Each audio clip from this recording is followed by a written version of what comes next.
अस्सलाम वालेकुम। मोहम्मद अज़हर सिद्दीक अपने प्रोग्राम पॉलिटिकल डायरीज के साथ हाजिर खिदमत है। 16 जनवरी 2024 रोज मंगल आप ये प्रोग्राम देख रहे हैं और चीजें बहुत तेजी से तब्दील हो चुकी हुई हैं और सियासत का उफक एक नए सूरज की तरफ जा रहा है। क्या हालात बनेंगे, ये मुल्क कहाँ जाएगा, क्या पाकिस्तान तहरीक इंसाफ वाकई ही इलेक्शन जीत सकेगी, क्या जो कुछ हुआ है इसमें गलतियां कोताहियां किसकी हैं, क्या वाकई पाकिस्तान तहरीक इंसाफ ने गलतियां की या सिस्टम इसके खिलाफ चल रहा था। इन सारी बातों पे आज गुफ्तगू करेंगे। मेरे साथ ब्रिगेडियर रिटायर्ड गजनफर अली आप देख रहे हैं। काफी दिनों बाद मैं, जो कि एक तो पाकिस्तान नहीं था, अब पाकिस्तान आने के बाद मेरा ये पहला प्रोग्राम इनके साथ है। सिर्फ एक खबर का आपको बता के, जो ताज़ा तीन खबरों में, बाकी तो सारी तकरीबन डिटेल डिस्कशन हो चुकी हुई है। फर्द जुर्म जो तौहीन इलेक्शन कमीशन में है वो सामने आ गई। मुख्तलिफ जुलाई की डेटों पे उन्होंने कहा तौहीन की है। अब तौहीन अगर ये, और ये बड़ी जबरदस्त बात है कि सेक्शन 10 है इलेक्शन एक्ट का, जो कहता है इलेक्शन कमीशन की तौहीन अगर हो तो इलेक्शन कमीशन तौहीन इलेक्शन कमीशन की कार्रवाई शुरू कर सकती है। ये एक बड़ी अजीबो गरीब सी प्रोविजन है। इसको चैलेंज किया हुआ है, इसकी आईनी हैसियत को। आइन के आर्टिकल 204 के तहत तौहीन अदालत की कार्रवाई सिर्फ अदालत कर सकती है, और वो भी अदालत हाई कोर्ट और सुप्रीम कोर्ट है। वो नीचे वाली हाई कोर्ट कोई नहीं है, ये भी मैं बताता चलूँ आपको। वो सिर्फ और सिर्फ हाई कोर्ट और सुप्रीम कोर्ट है। सिविल कोर्ट या नीचे है, उनका अलहदा एक प्रोसीजर है। लेकिन ये जिस तरीके से ये अब नजर यही आ रहा है कि ये पाकिस्तान तहरीक इंसाफ को अंदाजा नहीं था कि पीछे बैठकर कौन लोग हैं जो उस वक्त कवानीन पास किए गए, जो कुछ सारा कुछ हुआ, और आज वो सारे कवानीन पाकिस्तान तहरीक इंसाफ या इमरान खान के खिलाफ इस्तेमाल हो रहे हैं। इलेक्शन एक्ट के अंदर मुख्तलिफ प्रोविजन अगर देख लें, 18वीं तरमीम ने जो तबाही की है केयर टेकर सेटअप के हवाले से, इलेक्शन कमीशन की तैनाती के हवाले से, और बहुत से मामलात हैं कि जिसको अहाता करना जरा मुश्किल नजर आता है। चलते हैं जनाब मुजफ्फर अली साहब की तरफ। आप ये बताइएगा कि अभी पाकिस्तान तहरीक इंसाफ का मुस्तकबिल क्या देख। बहुत बहुत शुक्रिया सदीक साहब।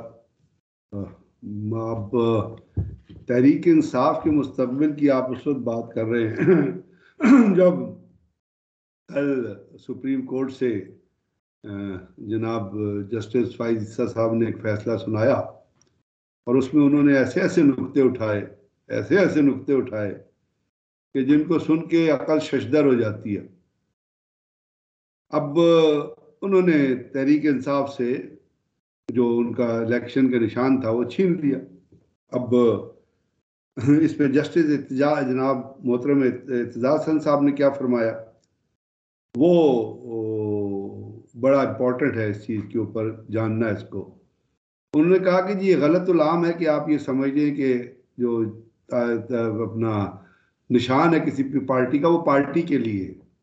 उन्होंने कहा जी पार्टी के लिए नहीं है, वो निशान आवाम के लिए होता है, क्योंकि हमारे यहाँ नाख्वानदा लोग हैं, उनको नाम याद नहीं रहते, वो इलेक्शन सिंबल देखते हैं उस पर मोहर लगाते हैं। उन्होंने कहा जी आपने इस पार्टी से इलेक्शन लेके निशान छीन के आपने 2 करोड़ अवाम को इलेक्शन के हक से महफूज कर दिया, हक से महरूम कर दिया, और 10 करोड़ अवाम है उन्होंने वोट देना है। उन्होंने कहा तारीख में कभी ऐसा नहीं हुआ कि इस किस्म का कोई फैसला किया गया हो। ये जनाब जस्टिस इत्तेजाज हसन साहब ने कहा जब आप पीटीआई के मुस्तकबिल की बात करें। आज एक बड़ी powerful Lahore high court bar association, जो गालिबन मुल्क की सबसे बड़ी बार एसोसिएशन है, मेरा ख्याल आप मेरे से बेहतर जानते होंगे, जी बिल्कुल ऐसा ही। उनकी तरफ से एक एलामिया आया है जो एक बार एसोसिएशन के सेक्रेटरी की सिग्नेचर में जारी किया गया, आपने वो जरूर पढ़ा होगा। उन्होंने कहा जी कि उन्होंने कहा कि सुप्रीम कोर्ट का फैसला जो है वो इंसाफ के खिलाफ है और हम उस फैसले की शदीद मजम्मत करते हैं।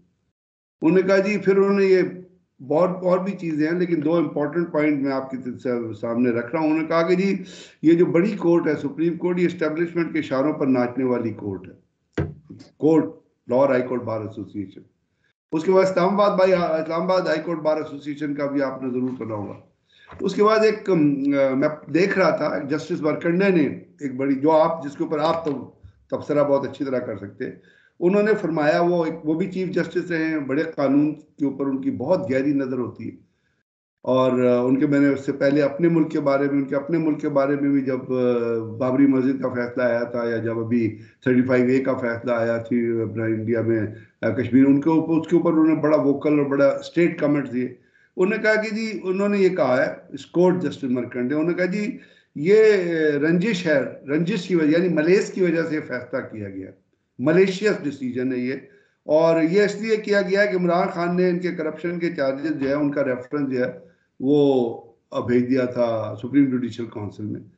उसके बाद वो कहते हैं कि जी ये जो है इसमें अदालत के वकील को तो वो बोलने ही नहीं देते, उसमें मुदाखलत करते हैं और अपने लफ्ज जो है वो इम्पोज करते हैं उसके ऊपर। और अपील के हवाले से उन्होंने बताया, जो आप कमेंट कर लीजिएगा, उन्होंने कहा ये अपील का पहला असूल ये होता है कि एग्रीव्ड पार्टी जो होती है, यानी जिस पार्टी पे जुल्म हुआ होता है, वो अपील करती है। इलेक्शन कमीशन अदारा है जिसने अपना फैसला दे दिया था। उन्होंने कहा जी इलेक्शन कमीशन पर को अपील का हक बनता ही नहीं है, और ये अपील जो थी ये कोर्ट, सुप्रीम कोर्ट में मेंटेनेबल नहीं थी, इसको पहले दिन खारिज कर देना चाहिए था। लेकिन चूंकि अब इमरान खान से रंजिश है, तो उस रंजिश की बिना पे ये फैसला दिया। अब आप मुझे बताइए कि अदालतें क्या रंजिश की बिना पे फैसला देती हैं? कानून और आइन की रोशनी में फैसला देती हैं। उसके बाद थोड़ा सा आगे चलेंगे तो एक बड़ी डेवलपमेंट है, मैं आज पढ़ रहा था, देख रहा था कि कल इसके ऊपर न सिर्फ ये कि जनाब चीफ जस्टिस साहब ने बल्ले का निशान किया ना, उन्होंने इलेक्शन कमीशन की तारीफ में जमीन आसमान के खिलाफे मिला दिए। आपने सुना होगा, जो उनका मैंडेट नहीं बनता। आप किसी अदारे की इस तरह कोई जरूरत नहीं है आपको मेंशन करने की। इलेक्शन कमीशन की अपील थी, आप उस पर फैसला दे, आपने फैसला दे दिया कि जी मेंटेनेबल, पेशावर हाईकोर्ट का फायदा। उसके बाद इलेक्शन कमीशन का ये कहना कि जी, और उसमें ये चीजें लेके आना कि जी कोई ज्यादती नहीं हो रही है और कोई नहीं हुआ, ये आप मुझे बताइए किसने डायरेक्ट किया था उनको? उसके ऊपर सबने, जस्टिस जनाब मोहतरमा जस्टिस मुसरत हिलाली साहिबा ने भी साइन किए होंगे जरूर उस फैसले के ऊपर, आप जानते हैं। आज की एक केस की हेयरिंग में, कोई लेवल प्लेइंग फील्ड का केस चल रहा था, कोई केस चल रहा था, उसके ऊपर उन्होंने, जस्टिस मुसरत हिलाली साहब के रिमार्क्स है कि it looks that election commission is not fair, quote unquote. अब आप मुझे बताइए, ये वो छोटी थोड़ी सी चीजें हैं, हम इससे आगे बहुत ज्यादा आगे जा सकते हैं। लतीफ खोसा साहब ने आज बयानात दिए हैं लेवल प्लेइंग फील्ड के हिसाब से अपना चीफ जस्टिस की अदालत में। चीफ जस्टिस साहब ने कहा जी आप फैसला मानते हैं तो माने, नहीं मानते तो ना माने, वो तो साफ जाहिर है, माइट इज राइट। फैसला माने ना माने, आपने हुदैबिया पेपर मिल का भी फैसला दिए गया जो open and shut money laundering case था, आपको भी पता है, सबको पता है। तो अब इसकी रोशनी में अब आप खुद अंदाजा लगा लीजिए कि पीटीआई कहाँ, पीटीआई तो खत्म हो गई, पार्टी तो है ही नहीं। अब उसके बाद जो लोगों को निशान अलॉट किए गए हैं, यानी जूता, कभी आपने किसी हिस्ट्री में किसी का नाम सुना इलेक्शन अच्छा, का? मैं एक बात मैं चाहता हूं जरा इस वाले इश्यूज पे जो आपने 2-3 सवाल उठाए। देखिए जफर साहब, इसमें कोई डाउट ही नहीं है। मौजूदा सुप्रीम कोर्ट मेरा ख्याल है मुतनाज़ा तरीन जो है इस वक्त चीफ जस्टिस काजी फाइसा की सरबराही में ये बन चुकी हैं। 3 ऐसे फैसले हैं जो बड़े जबरदस्त हैं, यानी इलेक्शन कमीशन को जरूर से ज्यादा फौकियत दी। हालांकि इलेक्शन कमीशन ने जो हाल किया, और वो भी गौर जब हेयरिंग कर रहे थे तो इस्लामाबाद पुलिस ने घर छापा मारा, वो भी बात सामने आई, वरना तो ऐसे लग रहा है जैसे आंखें बंद की हुई हैं। 3 फैसले ऐसे हैं जो आम बात, चाहूंगा मैं इस मौके के ऊपर जरूर बताता चलूं। सबसे पहला फैसला, मुतनाज़ा फैसला, वो इलेक्शन का था जो पंचायती फैसला दिया गया। 90 दिन में इलेक्शन नहीं कराए थे, कोई एक्शन नहीं लिया, ना इलेक्शन कमीशन के खिलाफ, ना ही पीडीएम की हुकूमत के खिलाफ, और ना ही निगरान हुकूमत के खिलाफ जिन्होंने पैसे रोकी रखे, लॉ एंड ऑर्डर सिक्योरिटी का मसला बहाना बनाए रखा। फिर उसमें डिले किया गया सिर्फ आर्टिकल 51 को हल्का बंदियों को बेस बना के, और इस पे जस्टिस तमिलनाडु ने फैसला दिया, उन्होंने कहा ये डिले है, ये आइन टूट चुका है इस बारे में। और उसी में सेक्शन 57 सामने आया कि जिसमें इलेक्शन कमीशन को इख्तियार दे दिया गया तारीख का, हालांकि आइन के तहत ये इख्तियार सदर पाकिस्तान का। सुप्रीम कोर्ट वहां कहती है कि इसको फिर कभी देख लेंगे। ये पहला मुतनाज़ा फैसला। दूसरा फैसला अभी आपने वो देख लिया ताहयात नाहली वाला, वो बड़ा मजेदार है। 232 सेक्शन में तरमीम, और ये सारी तरमीम उस वक्त की गई जब अपोजिशन पार्लियामेंट में बैठी नहीं हुई थी, इतनी मुतनाज़ा तरीन है। उसके अंदर क्या हुआ था याद ना, 232 सेक्शन में कह दिया कि नाअहली 5, हालांकि वो अहलियत की बात थी, और वो भी जब सेक्शन सामने आया ये कह दिया कि अभी नहीं देख रहे फिर देखा जाए। भाई कमाल हो गया, हर चीज आपके सामने आ रही है। और तीसरा फैसला जो आप ताजा तरीन जो आया है सेक्शन 215 के तहत, जिसके तहत पार्टी का सिंबल लिया जा सकता है, हालांकि आर्टिकल 17 में कहता है पार्टी को बैन। आपने बड़े सही लफ्ज इस्तेमाल किए, पार्टी को बैन। और यहां भी कहते हैं कि सेक्शन 215 जो कि चैलेंज नहीं किया हमारे सामने, तो हम देखते नहीं। अभी अदालत के सामने जब बात आ गई है, ये वो बातें हैं जो आपने कही हैं, इसमें कोई शक नहीं है। हम भी बार काउंसिल या बार एसोसिएशन जो इंडिपेंडेंट लॉयर्स है, इवन जस्टिस काजी फाइसा के करीब समझने वाले वकील भी, वो भी जस्टिस काजी फाइसा के इस रवैये पे नाला है, और वो सवाल करते हैं कि अभी तक मनी ट्रेल इनकी अपनी मिसेज के हवाले से, वो जरीना अपना सरीना ईसा या जरीना मोस्ट्रोट खोसो के हवाले से जब बातें थी, वो कहती है लोग सवाल करते हैं कि वो अभी तक नहीं आई। और फिर इसी कोर्ट के अंदर ही 2 फाजिल काबिल एहतराम जजेस जो हैं, जस्टिस सईद मज़ार अली अकबर नकवी और जस्टिस इजाजुल हसन ने इस्तीफा दे दिया। ये बहुत बड़े सवालात हैं। आप नहीं समझते कि एक इदारा जो अदलिया के बारे में रह गया था वो भी तकरीबन खत्म होने के करीब है? क्या कहेंगे इस बारे में? फिर आते हैं हम इंतखाबी निशानात की तरफ। बात यह कि 2 जजेस साहिबान ने इस्तीफा दिया। जस्टिस मुजाहिद नकवी साहब ने क्यों इस्तीफा दिया, उसके बैकग्राउंड आपको पता है। उन्होंने केस इलेक्शन का सुप्रीम कोर्ट में रेफर कर दिया था। उसको PMLN के अताउल्लाह तारा टाइप लोगों की चीखें निकली थी। उन्होंने उसको सोशल मीडिया पे उनके खिलाफ काफ़ी चीज़ें पोस्ट की थी जो जजेस की जो तस्दीक है उसके जुमरे में आनी चाहिए थी। मैंने किया था, उसमें नवाज शरीफ को बुलाया गया था। हाँ। नवाज शरीफ को बकायदा अदालत जस्टिस सईद मज़ार अली अकबर नकवी ने बुलाया था। और ये गॉड फादर और सिजिलियन माफिया के कॉन्टेक्स्ट में आज यही है कि हमारी अदालतें शायद डरती है इन लोगों से। तो ये वो था। अब उनके खिलाफ जो कुछ हुआ, प्रॉपर्टी के केसेस हुए, प्रॉपर्टी उनके नाम पे है, बाकी सारी चीजें, बच्चों का, काजी फाइज ईसा के ज़माने में नैब का एक लॉ ख़त्म हुआ है जिसमें कहा गया है कि अगर नैब की किसी के खिलाफ दरख्वास्त है तो आप उसके बच्चों को और बीवी को नहीं बुला सकते। तो आप किस तरह बच्चों का केस लेके आ सकते हैं मुजाहिद नकवी साहब का? तो इससे पहले आपको याद है क्या हुआ था कि जब जनाब मोहतरम जस्टिस बदियाल साहब चीफ जस्टिस थे, तो उनको पार्लियामेंट में बुलाया गया था, कोई खिताब वगैरह था, आपको याद होगा। तो वो तो नहीं गए थे, लेकिन काजी मोहतरम फाइज ईसा साहब उनको इन्फॉर्म करने बगैर वो पार्लियामेंट में तकरीर सुनने चले गए थे, और फिर वहां उन्होंने एक तकरीर भी की थी। तो क्या आप मुझे बताइए, आप भी बहुत काबिल वकील है, क्या उनकी तकरीर पार्लियामेंट में बनती थी? क्या उनको पार्लियामेंट में तकरीर करनी चाहिए? वहां उनको देखे ना, अपना तकरीर नहीं बनती थी। फिर जिस तरह के अल्फाजात इस्तेमाल किए उन पॉलिटिशियन ने जजेस के बारे में, फिर उन्होंने बर्दाश्त किए। फिर यही नहीं है कि जो कुछ भी होता रहा ये सारा कुछ वो देखते रहे। तो बड़े बड़े सवालात हैं, सिर्फ एक सवाल नहीं है। सवालात है ना, जो अब जब ये सवालात उठेंगे तो आप बताएं कि अदारे की क्रेडिबिलिटी आप किस तरह कायम करें। जिस तरह मैंने आपसे कहा कि एक दिन पहले फैसला आता है जहाँ इलेक्शन कमीशन की तारीफ की जाती है, दूसरे दिन फैसला आता है कि मोहतरम जज साहिबा कह देती है कि election commission is not fair. तो अब मुझे बताइए कि अवाम तो कंफ्यूज है कि वो कौन सी चीज को ठीक समझे। आप क्या समझते हैं कि जस्टिस जो मोहतरम पुराने चीफ जस्टिस थे खोसा साहब, वो क्या कम पढ़े लिखे थे? अगर उन्होंने कोई फैसला दिया था 6 महीने 8 महीने केस सुनने के बाद अल अजीजिया का एमन फील्ड का, तो वो किसी कानूनी पहलू पे मबनी था ना, कानून के नुक्तों पे मबनी था। आप आके इस्लामाबाद हाई कोर्ट 3 मिनट ही वो फैसले खत्म करके छुट्टी दे दे, तो ये क्या इंडिकेट करता है? लोगों को बेवकूफ समझते हैं? लोग बेवकूफ नहीं, उनको पता है क्यों फैसले आए हैं और ये क्यों कहा गया है। लोगों को सब पता है कि डील के नुकात क्या हैं। एवरीबॉडी नोज के कौन कौन जो है वो शामिल है नवाज शरीफ को यहाँ लाने में और क्यों लाया गया है। हर एक ये बात जानता है। जब लोग सर ये जानते हैं तो लोगों के एतमाद क्या हो। लोग तो एतमाद, अगर आपने देखना है तो लोगों का एतमाद, लोगों से जाके गलियों में पूछ लीजिए वो क्या कह रहे हैं। अगर वो एतमाद होता तो आज नवाज शरीफ जाके उकाड़ा में जलसा कर चुका होता ना। वहां जाके उसकी बेटी झूठ बोल रही है कि वो लोगों को सस्ती बिजली देने का प्लान बना रहे हैं। क्या अंदाजा लगाओ, अंदाजा हंसने का आपका दिल नहीं करता? आपका कहते का दिल नहीं करता कि नवाज शरीफ सस्ती बिजली देने का प्रोग्राम बना रहा है? यार Nawaz Sharif is not interested in people of Pakistan. Nawaz Sharif का अवाम से कोई इंटरेस्ट नहीं है। हारून रशीद साहब कहते हैं कि इसका कोई इंटरेस्ट नहीं है। उसका पाकिस्तान से कोई इंटरेस्ट नहीं है, वो सिर्फ यहाँ रूल करने और खाने पकाने के लिए आता है। उसके बाद वो क्या करेगा आने वाले दिनों में, ये आंखें खुल जाएंगी आपकी, जो कुछ वो करेगा। क्यों वो कह रहे हैं कंफर्म करने के लिए आपने भी देखिए, एक बात मैं आपके सामने जो रखना चाहता हूं ना, वो बड़ी जरूरी है। वो क्या है, वो जरा बहुत जरूरी समझिएगा।